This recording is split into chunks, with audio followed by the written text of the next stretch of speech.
లోకా సమస్తా సుఖినో భవంతు, సర్వే జనా సుఖినో భవంతు. సమాజంలో స్నేహరాహిత్యం. తెలివితేటలు మితిమీరి అనవసర యుద్ధాలకు దోహదం చేస్తున్నాయి. దేశ సరిహద్దులను కాపాడే బాధ్యత ఐక్యరాజ్య సమితి తీసుకున్నప్పుడు ప్రజలు ఎలాంటి భయమో విరోధ భావమో లేకుండా జీవించగలరు.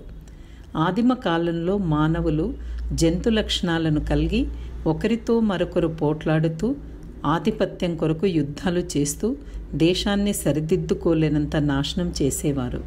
కానీ కాలం మారింది. మనిషి జంతు లక్షణాలను అధిగమించి సరిగ్గా ఆలోచించగలిగే శక్తిని కలిగి ఉన్నాడు. చంద్రమండలం వెళ్ళాడు. ఎన్నో పరికరాలను తయారు చేసి జీవితాన్ని సుఖమయం చేసుకున్నాడు. మానవుల ధన ప్రాణాలను పణంగా పెట్టే యుద్ధాలు అవసరం లేదు. వాటిని నిషేధించాలి.